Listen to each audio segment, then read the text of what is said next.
Alexander Oparin, el bioquímico ruso que hurgó por primera vez y mejor que nadie en la historia del origen de los organismos que habitan el planeta Tierra, inauguró su obra más importante dejando claro que la vida no es más que la estructuración de una forma especial de existencia de la materia. Él sabía que la práctica, la experiencia objetiva y la observación señalan el camino seguro del entendimiento de la naturaleza. La biología de sistemas intenta explicar la estructura y el funcionamiento de los procesos biológicos complejos, más allá de la mera descripción de sus componentes individuales y de su interacción. Nosotros, en el estudio de los sistemas ambientales y energéticos, encontramos la posibilidad de demostrar la veracidad del principio que los rige. El todo es más que la suma de sus partes.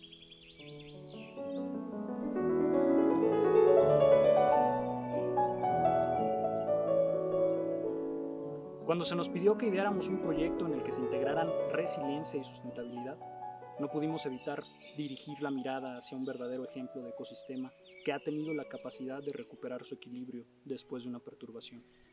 El bosque, vida amurallada por concreto y tráfico.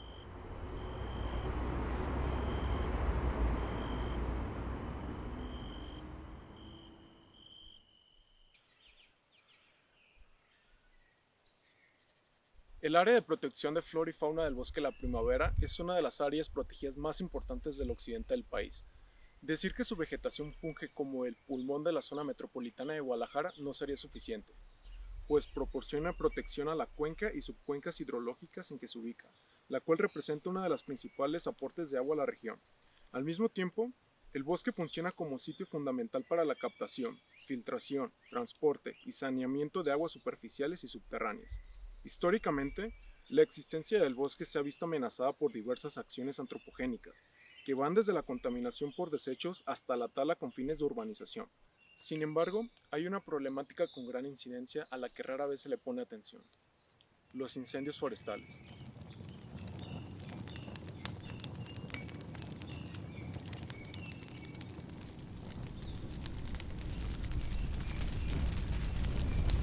A nivel mundial, las actividades humanas son las causas más importantes en la generación de los incendios que merman la extensión y riqueza de los bosques.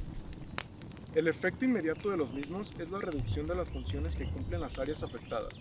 Otra consecuencia del fuego es la producción y liberación de gases y partículas a la atmósfera, los cuales contribuyen al calentamiento global. Planteamos muchas preguntas alrededor de esta problemática, y mientras caminábamos por el bosque, nos dimos cuenta que la solución estaba por debajo de nuestros pies. La biomasa forestal se define como la materia orgánica que existe en un ecosistema de ese tipo. Al caer, se acumula y procede a ser degradada por la acción de organismos descomponedores.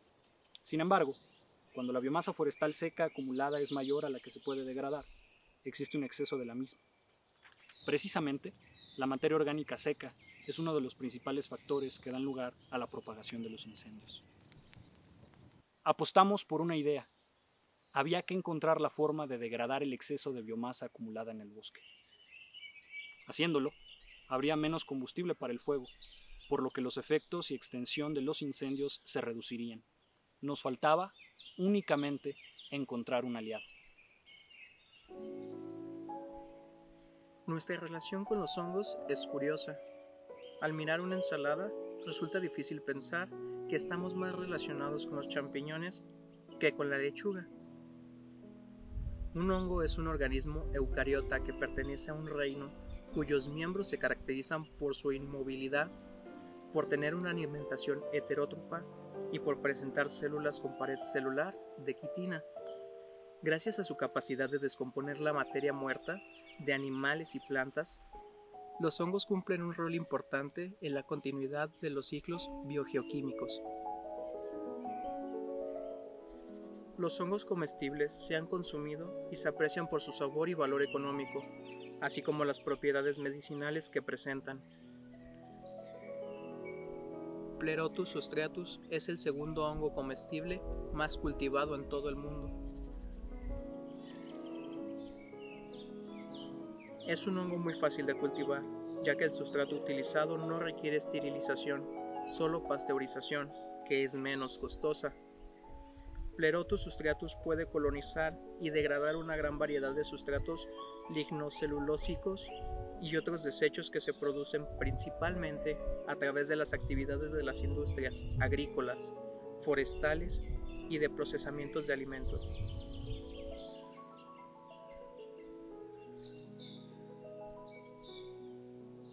Así pues, cuando investigamos con mayor profundidad acerca de sus características de cultivo y propiedades de consumo, supimos que estos pequeños seres sombrerudos eran la pieza que faltaba en el mosaico de nuestro proyecto.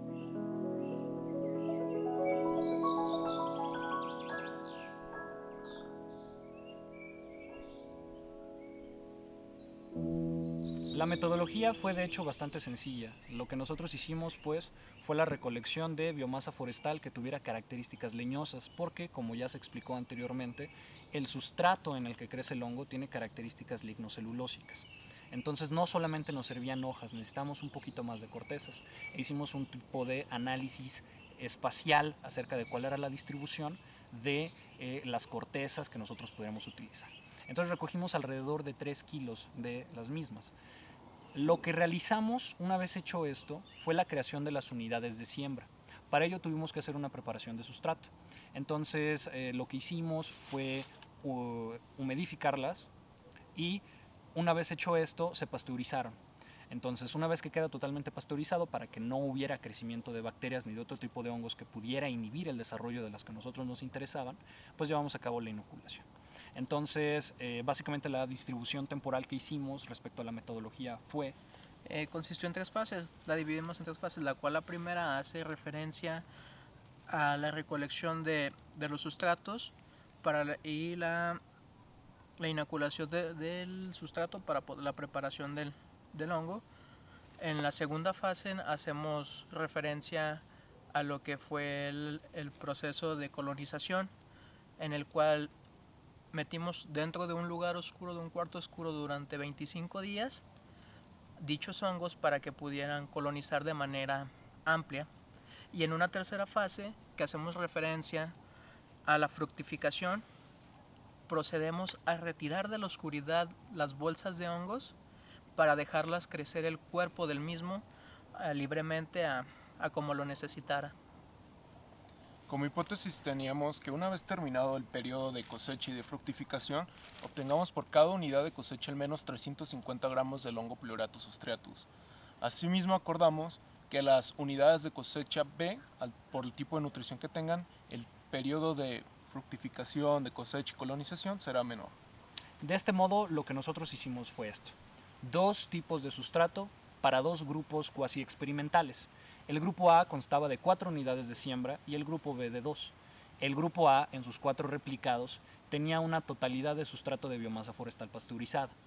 Sin embargo, el grupo B, que constaba de 2 unidades de siembra, tenía, además de la biomasa forestal pasteurizada, salvado de trigo como una fuente importante de nitrógeno y también carbonato de calcio, obtenido mediante cal común.